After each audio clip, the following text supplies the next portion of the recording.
ازيكم عاملين ايه؟ الوصفة المرة دي وصفة كده لذيذة وسريعة. اللي متابعني عارف قد ايه انا بحب اعمل وصفات سهلة وسريعة ومنجزة كده. ده ساندوتش من سندوتشات المطاعم كده، حاجة كده متدلعة وجوسي ولذيذة. لو جربتوها ان شاء الله تعجبكم. زي ما انتم شايفين كده لذيذة خالص، وطعمها وميكس المكونات مع بعض طعمها لذيذ قوي. بس لو أول مرة تشوفوني يا ريت تعملوا سبسكرايب للقناة وتفعلوا الجرس عشان يوصلوكوا كل الفيديوهات الجديدة اللي بنزلها. وكمان تاخدوا لفة في القناة عشان تشوفوا كل الأفكار والوصفات اللي بنزلها. واللي متابعني عارف ان انا بحب اعمل الافكار الوصفات اللي هي ايه. السندوتشات دي هتلاقوا كذا فيديو ليها عندي على القناه. هي بتنفع فطار، تنفع غدا، تنفع عشاء، يعني مفيش اي حاجه تقول انها ما تنفعش تبقى في اي وجبه من الثلاث وجبات دول. لانها مشبعه ولذيذه، فما تنفع يعني عادي تنفع في اي وقت واي توقيت. تمام. هنا بقى بوريتكم بعد ما طلعت من الفرن، بس هي كانت بردت شويه فالجبنه ما مطتش معايا. ولكن لو قطعتوها وهي سخنه هتلاقوا الجبنه بتمط، وطبعا كل ما زودنا كميه الجبنه هتمط اكتر، معروفه يعني. هنا جبت صينيه فيها ورقه فويل او ورقه زبده المتاح في البيت عندنا، واديها بخه زيت احتياطي عشان بس الحاجه ما تلزقش. وهجيب اول حاجه عيش التورتيلا. هنا عيش التورتيلا انا استخدمت الاسمر. في الابيض وفي الاسمر، انا استخدمت الاسمر. وده الحجم كبير، في حجم كبير في حجم صغير، انا استخدمت حجم كبير. والكيس بيكون فيه 5 وحدات من التورتيلا. يعني الكيس ممكن يعمل معانا 5 سندوتشات. هنا بعد كده حطيت الصوص اللي هو عبارة عن كاتشب مع مايونيز، وخلطتهم كويس مع بعض. بعد كده بحط السلامي، بعدين بطاطس محمرة كده تكون متحمرة حلو كده. دي أساس الوصفة. وخصوصا تنفع لو البطاطس مثلا بايته معانا ومش عايزين ناكلها بقى او مش يعني مش حابين ناكلها وهي ناشفه بقى وبايته. ممكن ندخلها في الوصفه دي. الصوصات بقى مع الموتزاريلا وكده بتخليها ترجع طريه ولذيذه خالص. مش هتحسوا انها بايته اساسا. وبعد كده حطيت شويه موتزاريلا، وبعدين عملتها رول زي ما انتم شايفين بالشكل ده. هوريكم برضو لفه تانية، يعني انا عملتها بطريقتين. دي اللفه الاولانيه مقفولة كده من الأطراف ولذيذة، وبديها ضغطة كده بسيطة بس عشان ايه. تتضغط كده وتبقى ايه مش منفوخة قوي.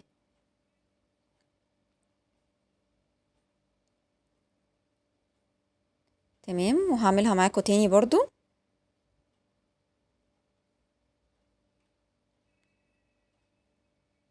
برضو جبت تورتيلا واحط الصوص اللي هو كاتشب مع مايونيز مخلوطين كويس جدا.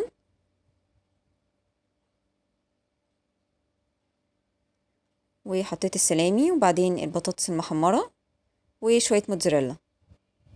لو عندكم موتزاريلا الميكس جبن، اللي هي شيدر مع رومي مع موتزاريلا عادية، هتبقى لذيذة جدا. بتبقى طعمها أحلى كمان من الموتزاريلا اللي هي السادة دي. بس المتاح في البيت طبعا، واللي تقدروا تجيبوه تمام. بس وبنطبقها كده ونديها رول كده. ونشيل الأطراف الزيادة بالسكينة عشان ما تبقاش شكلها سخيف بس في التقديم في الآخر، وكمان برضو ايه ما تبقاش غلسة في الأكل شوية.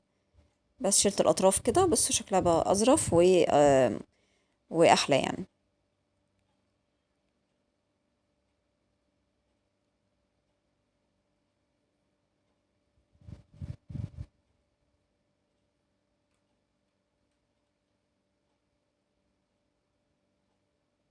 دي بقى الطريقة التانية لللفة بتاعة الساندوتش. بعمل ايه؟ بان انا بشيل كده حته صغيره من الطرفين بتوع التورتيلا. وعادي الاطراف دي مش هتترمي، هقول لكم فكره ممكن تستخدموها فيها. واصلا الفكره دي ان شاء الله هبنزل لكم بيها وصفه برضو اقول لكم تعملوها ازاي. بعد كده بحط الصوص، بحط السلامي. هي نفس المكونات بالظبط بس باختلاف اللفه نفسها او طريقه الساندوتش نفسها. بعد كده الموتزاريلا.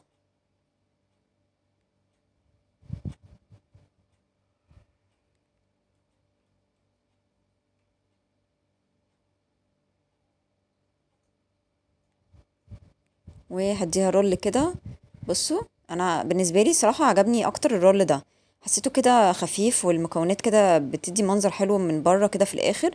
الجبنه بتسيح وبيبقى شكل الساندوتش حلو قوي في الاخر. وطبعا براحتكم، الطريقه اللي تريحكم اعملوها. بس انا حسيت اللفه دي اظرف بكتير. هوريها لكم مره كمان برضو. هو بنشيل الاطراف كده.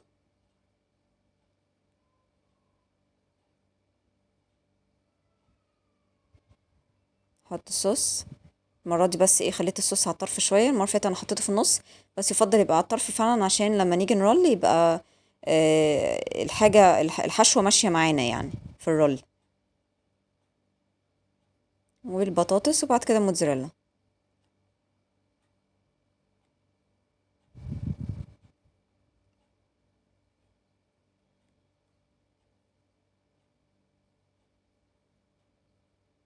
بس وبنرولو كده، واي مكونات كده بندخلها تاني، لو وقعت حاجة بندخلها تاني. بس كده.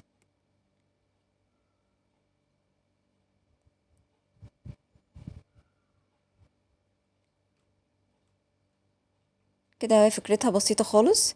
وعقبال ما احنا شغالين بقى نكون سايبين الفرن يسخن على درجة حرارة 250، عشان بس الحاجة تخش على طول، ما تاخدش وقت معانا في السوا.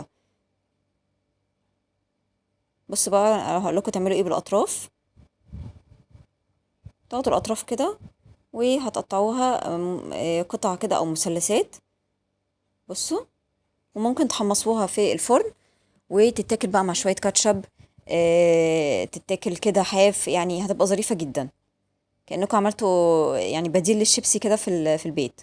وان شاء الله هنزل لكم بيها برضو فيديو طريقة كده لذيذة ازاي تستغلوا عيش التورتيلا او تعملوا منه بديل للشيبسي ان شاء الله.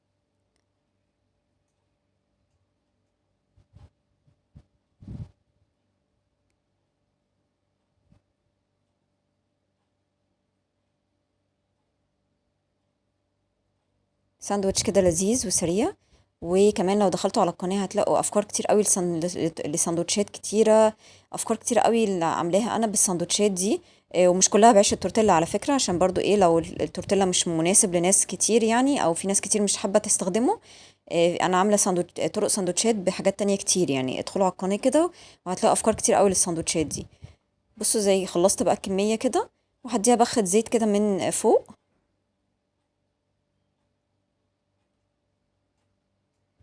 بخة بسيطة كده بس على كل ساندوتش.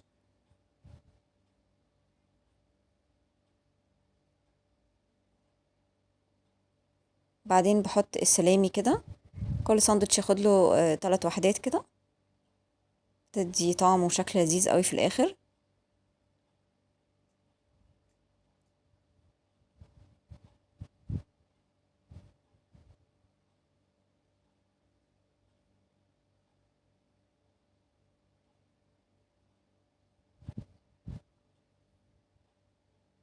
بس كده. وبعدين احط شويه موتزاريلا على الوش. انا بهتم كمان في الوصفات ان انا اديكوا افكار بسيطه ازاي تطلعوا الاكل شكله كده لذيذ ويفتح النفس، من غير بقى ما نقعد نزين ونكلف نفسنا في التزيين قوي بتاع الاكل. لا احنا ممكن بنفس المكونات اللي احنا شغالين بيها، او باضافه بسيطه جدا نخلي طعم شكل سوري الاكل يفتح النفس في الاخر. شويه موتزاريلا تاني كده بسيطه على كل ساندوتش. وبس كده، وهندخلها بقى الفرن السخن لحد ما الجبنه الموتزاريلا تسيح وتاخد لون ذهبي لذيذ كده.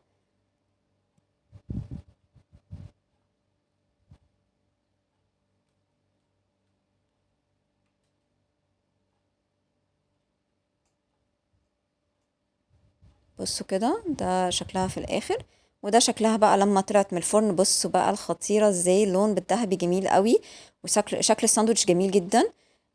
وبعدين بقى بديها بخة ميه كده واغطيها بفويل عشان تطرى معايا اكتر. عايزينه يبقى مقرمش، يبقى مش لازم تعملوا خطوه الميه والتغطيه بالفويل دي، ممكن تستغنوا عنها، لكن انا حبيته ان هو يبقى طري والمضغه بتاعته تبقى طريه، فعشان كده رشيته شويه ميه لما طلع من الفرن اول ما يطلع على طول، واغطيه بفويل. اديله بخة ميه واغطيه بفويل عشان البخار اللي هيطلع ده هيخليه طري خالص. البخار اللي هيطلع من التغطية بالفويل دي هتديله طراوة في الآخر لذيذة خالص. وده شكله في الآخر. وأتمنى تكون كده المشاهدة كانت ممتعة، والوصفة تكون لذيذة وعجبتكم، والفكرة تكون عجبتكم. وشكرا جدا مشاهدتكم، تابعتكم.